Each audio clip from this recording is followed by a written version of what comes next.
সবাইকে স্বাগতম।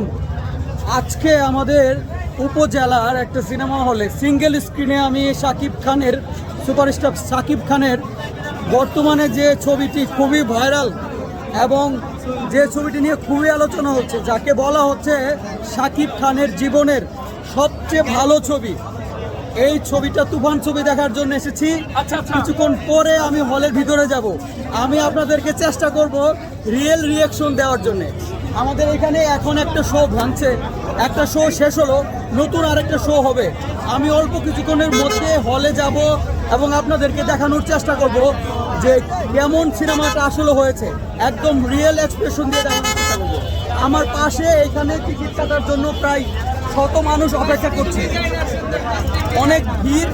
আসলে আপনারা বলতে পারেন যে আমি চাইলে তো মাল্টিপ্লেক্সে সিনেমাটা দেখতে পারতাম, তাহলে কেন ঢাকা থেকে এসে সিঙ্গেল স্ক্রিনে দেখলাম?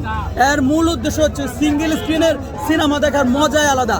শাকিব খানের সিনেমা মানেই সিঙ্গেল স্ক্রিন, কারণ সে সবসময় সিঙ্গেল স্ক্রিনে খুব ভালো করে, কারণ এখানে প্রায় 500 থেকে 600 মানুষ সিনেমা দেখে। তাহলে দেখতে থাকুন, আমরা এখানে কিছুক্ষণ মানুষের হলের রিয়াকশন দিব, ভিতরে যায় যতটুকু সম্ভব বলা সম্ভব রিয়েল এক্সপ্রেশন আপনাদেরকে যাব। সবাইকে ধন্যবাদ, থাকুন কিছুক্ষণ আমার সাথে।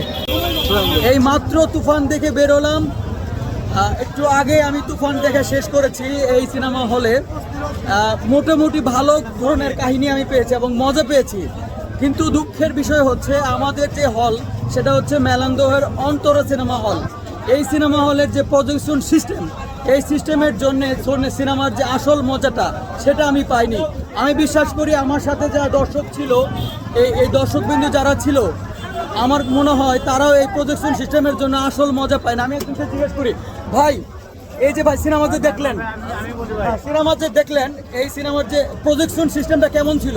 ভাই এই সিনেমার প্রজেকশন সিস্টেম কোনো আমাদের কাছে কিচ্ছু ভালো লাগে না, ঠিক আছে? ছবির তো কোনো আগা ঘোরা কিচ্ছু বুঝি নাই ভাই, কি ছবি লাগাইছে কি না লাগাইছে। ছবি চেষ্টা করছিল, ভালো ছিল, কিন্তু সবাই বলতেছে যে এখানের যে সিস্টেমটা কিচ্ছু ভালো হয়নি, লাস্ট ফিনিশিং না। অনেকেই কোনো দৃশ্যই বুঝতে পারেনি,